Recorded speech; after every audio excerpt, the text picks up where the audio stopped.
Last year, Russia built 105 million square meters of housing. That's only slightly less than the all-time record year, by the way. Moreover, Rosstat forecasts show growth will continue this year too. So how do companies manage to keep construction volumes so high? We'll tell you right now. First story coming up.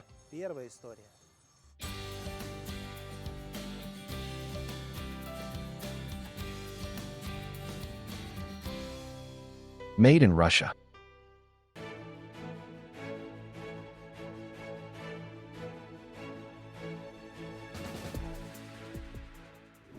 Comprehensive Territorial Development, KRT, isn't just about building houses. It also means infrastructure, a kindergarten, for example, like here in Ekaterinburg. And this is actually the city's very first KRT project.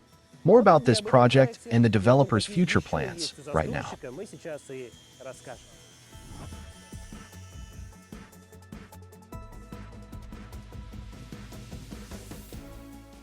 About 1.3 million people across Russia still live in dilapidated and condemned housing. Outdoor toilets, zero chance of selling the wreck and moving out on your own. What's the solution? Obviously, resettlement. And that's exactly what the state is doing. The 2020 law on comprehensive territorial development dramatically sped up the process. In different regions, local municipalities began adapting their regulations and passing local laws that allow condemned districts to be redeveloped through KRT. These are old condemned buildings where people have lived for decades, and the state simply couldn't always buy them out. To finally get people out of dilapidated housing, developers were brought in through open tenders.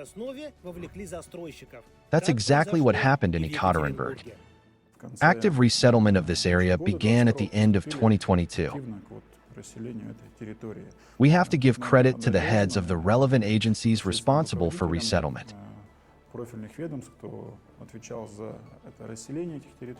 They worked side by side with us right on site. Residents had a lot of questions. How will the move happen? Where will we go? Many didn't even have ownership documents for their apartments. The developers' lawyers stepped in. In the end, some chose apartments in new buildings, others took cash compensation. In a record 9 months, we managed to resettle about 2,000 people. Colleagues, commence construction. Forward.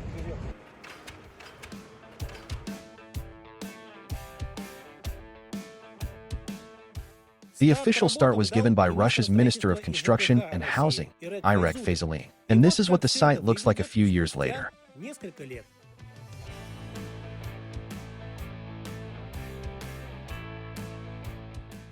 The buildings will be handed over very soon. Those who chose finished apartments are already packed and waiting.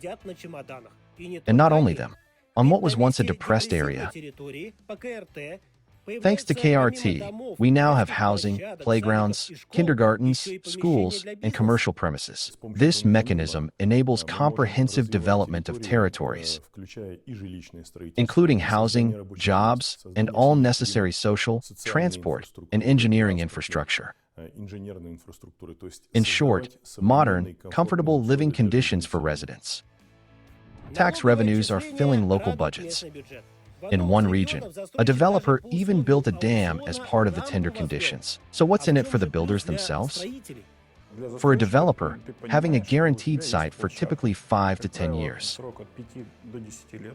means tremendous stability, incredibly valuable in today's climate. So what's next? Developers would like to participate in 5, even 10, such auctions every year. Sverdlovsk Oblast is ready to roll out more KRT projects. Along with resettlement, we are testing other mechanisms today. When KRT also delivers educational facilities, we already have preschool examples. Now we're discussing culture, integrating cultural heritage sites through KRT, and eventually transferring them to municipal ownership. So the mechanism works, and works successfully. Of course, it needs to be expanded further. We certainly have many zones in our cities that need this scheme. To involve builders more actively and, most importantly, create new housing supply. In other regions, the situation varies. Some are just thinking about launching this mechanism. Others are setting resettlement records. Tyumen, Moscow Oblast, and the capital in particular. Over the years, they've resettled more than 5,000 people there, improving housing conditions. Today, we are the absolute leader in working with people who lived in condemned areas and improve their housing conditions at our expense.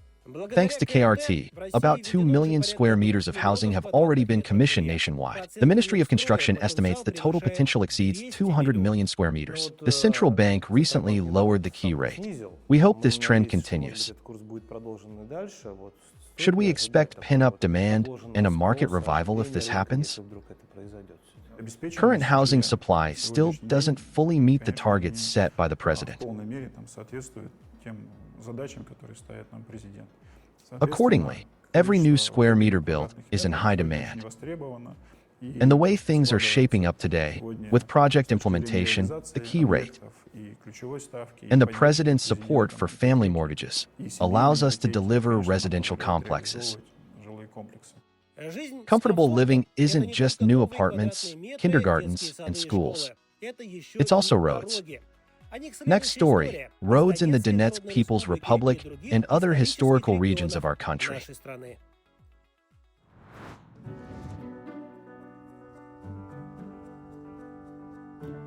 Volnovakha, Donetsk People's Republic.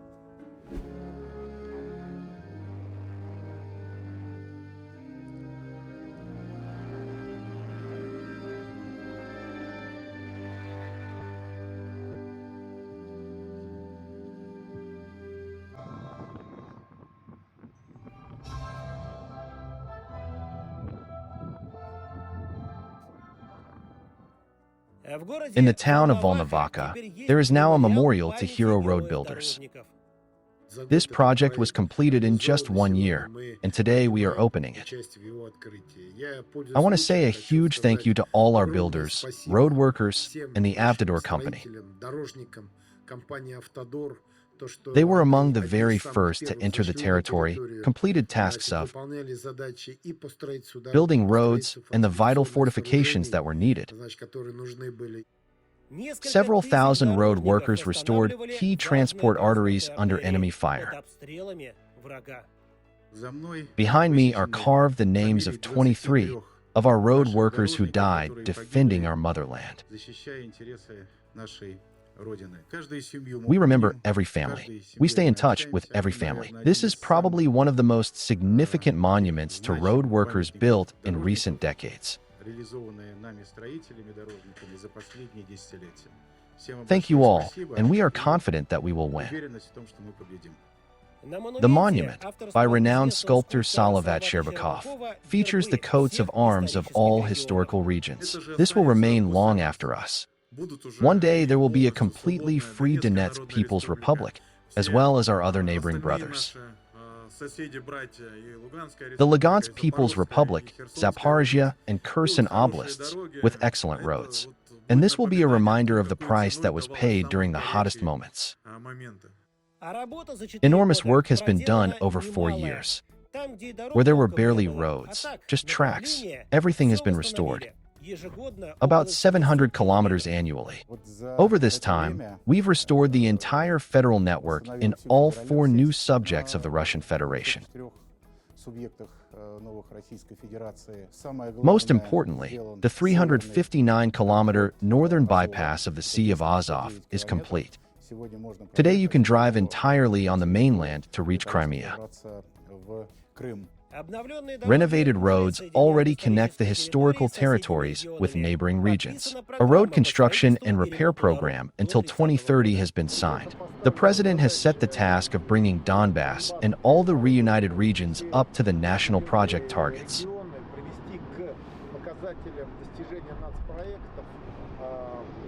Approved for the Russian Federation by 2030. When it comes to roads, we are already exceeding those targets. But it's not just roads that are built. About 20 bridges are restored every year, many of which were destroyed by Kiev militants. Let's go? Here's a fresh example. In just 7 months, the major overhaul of the bridge in Makievka was completed. The builders scaled up well. The capacity is there. You see, this road was originally supposed to be completed by year's end. Then the contract deadline was moved to the 1st of September, but in reality we opened it on the 1st of August. The capacity is there. And what's especially pleasing is that local materials are being used. Back in 2022, construction materials were still brought in from Rostov Oblast, but now 30 asphalt concrete plants have been built locally. 16 contractors are working, about 1,500 specialists. And this year we also plan to restore just over 700 kilometers of roads. We are now moving on to restoring regional roads in these 4 subjects of the Russian Federation. And the 2025-2026 program includes work on restoring street and road networks in the largest cities of the new subjects of the Russian Federation. New technologies allow us to build faster across all of Russia. For example, this summer a new section of high-speed road opened between the Bashkir city of Diurdyuli and the Sverdlovsk settlement of Akit. Vladimir Vladimirovich, permission to open traffic? Permission granted. Let's go. Thanks to these technologies, we managed to save 50 billion rubles of budget funds. This road is a key part of the M12 Vostok highway. And, of course, transport approaches to the borders with Kazakhstan, Mongolia, China, and the Democratic People's Republic of Korea will be developed. This will significantly increase our transit potential. The highway will be integrated into the international transport architecture. It will become a vital competitive logistics artery. Trade turnover with China exceeds $220 billion. More than 80 joint projects are being implemented with Russia. And after Vladimir Putin's visit to China, there will clearly be even more. Cooperation has long gone beyond energy. The Russian Export Center actively promotes non-resource goods, and over 10 years has supported exporters for almost 10 trillion rubles. The most important thing we've achieved, I believe, is that together with the government, we've created a client-centric ecosystem of support tools and support institutions. Because the Russian Export Center is actually a group of 4 organizations. We act as a single one-stop shop, but in fact we have 2 types of organizations within us. The financial arm includes Exir and Rosexim Bank, which provides specialized financial instruments. The non-financial arm, the Export School and the Russian Export Center itself, offers marketing services, training, and partner search assistance. Next, the story of companies that supply the country with building materials, and for whom state support proved essential.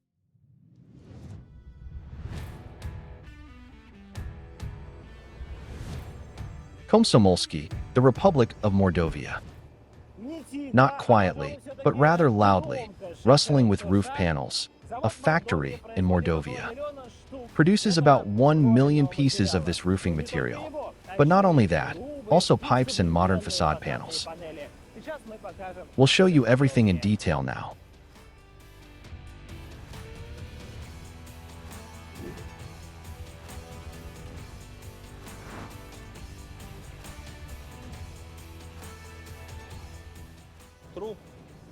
We produce about 700 kilometers of pipes per year, about 1.5 million square meters of facade products. For corrugated roofing sheets, about 1 million 7 to 8 wave units annually. Our main raw materials are domestically produced, Russian-made. The plant is 65 years old, and to increase production volumes and expand the geography of deliveries, modernization is underway. Facade panels must preserve a building's appearance in both Astrakhan's heat and Yakutia's cold.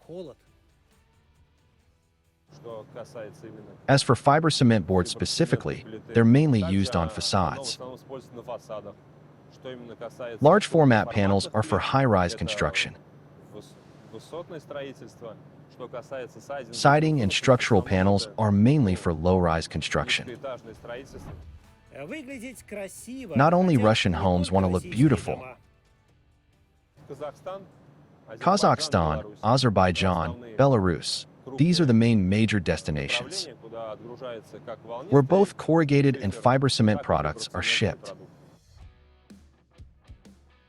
Amid aggressive sanctions, many exporters now have to change their logistics and enter new markets with different trading rules. To ensure that the exporters don't face problems alone, the Russian Export Center offers many support measures, both financial and non-financial.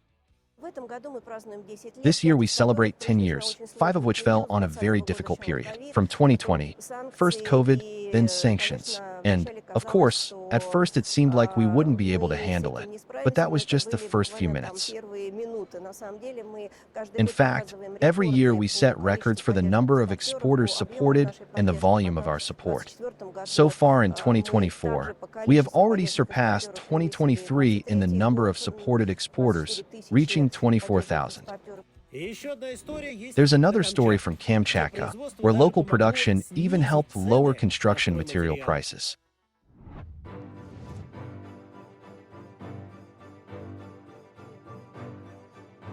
Nagorny, Kamchatka.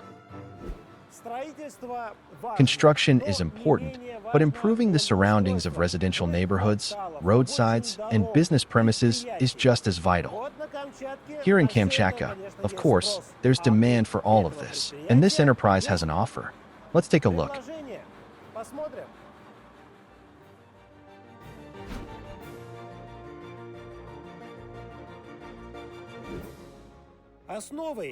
The basis for the emergence of the aerated concrete production is, for instance, the new airport in Petropavlovsk-Kamchatsky. The thing is, the cost of delivering building materials from the mainland sometimes exceeds the cost of the materials themselves for the airport terminal, and then not only for it.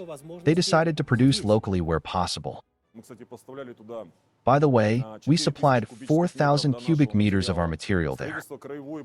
The regional hospital construction and other projects, we participate in all of this, of course. And this makes things easier for builders, because the material is cheaper and more accessible. Blocks were just the beginning. Once the construction business took off, why not make paving tiles? So they started the project. We worked on it for a year, and in April of this year we opened it. Successfully launched it, and passed mandatory certification.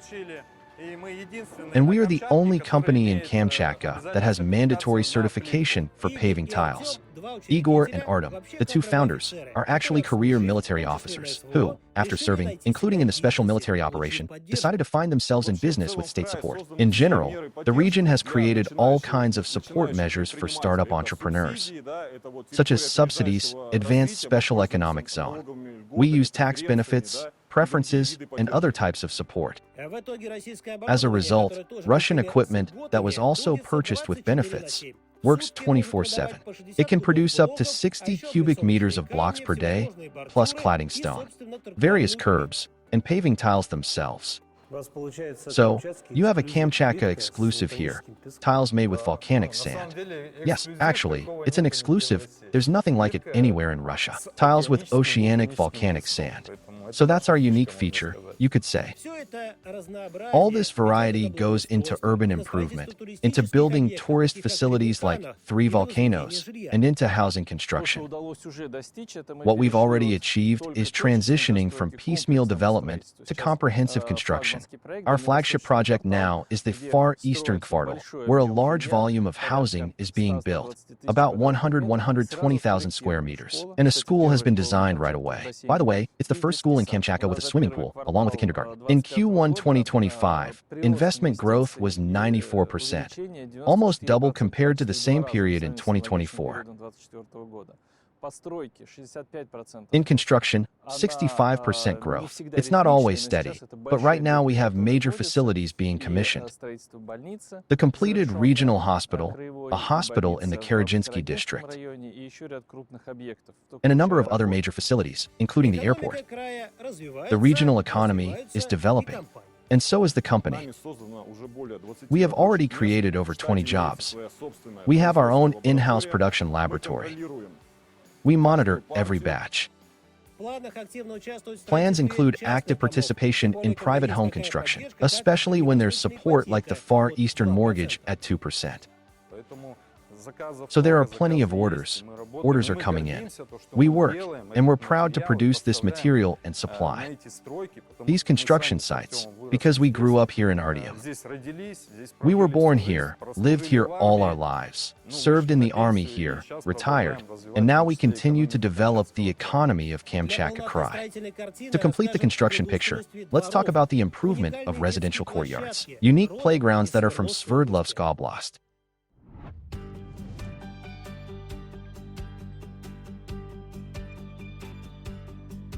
Ekaterinburg, Sverdlovsk Oblast.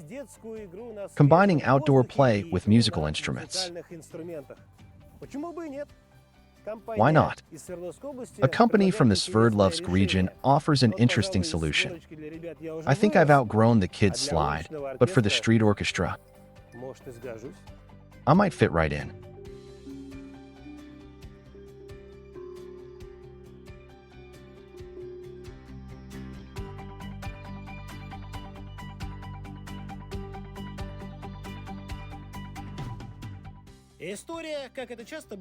The story, as often happens in business, started as a personal one. Denis's band plays rock and also uses an instrument with a cosmic sound, a handpan or a hang drum.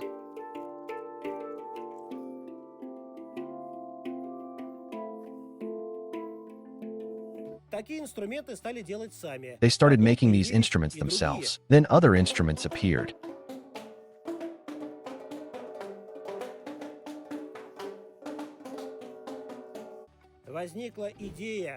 The idea arose. Let's make musical playgrounds.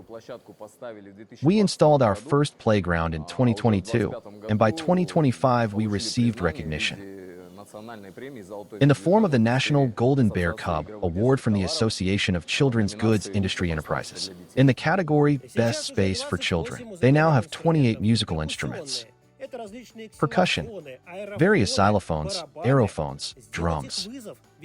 Making them is a challenge, because they need to be vandal-proof, yet still produce sound. Tuning takes several hours, so that a person without musical education can easily play the instrument, and it doesn't create any false notes or dissonance. Demand for the playgrounds is growing, but it's not always about sales. Playgrounds are also donated. Instruments are installed in Lugansk, in Donetsk. We recently installed one at the Oleshki orphanage. It's an orphanage that was evacuated from Oleshki to Skadovsk. And the children there have disabilities, and the instruments are fully inclusive. There are also exports to neighbors, Belarus, Kazakhstan, Uzbekistan. We've also sold to Iran, thanks to the dealer network. We work with the company Nash Dvor. Over 20 years, they've built up an extensive dealer network. Speaking of export support and music, made in Russia. This is, I would say, a unique brand. It's unique because it represents not only Russian products, but of course, its inner essence, the state of the soul. Our art, which we bring to China, it's truly rich. And here we are in Beijing, where the Made in Russia Festival Fair has opened. It is by no means the first one on Chinese soil. And under this national brand, more than 40 companies from 26 regions have brought over 500 products. Not just to showcase, but to sell. This includes support from local bloggers who have millions of followers. Meanwhile, the Russian Export Center is creating the necessary infrastructure. We have already opened 44 of these national Made in Russia stores. With the help of our operator, we list the products there and ship them to warehouses right in the countries where these online platforms operate. Last year, 3 million retail buyers purchased Russian products. But what does opera or figure skating have to do with it?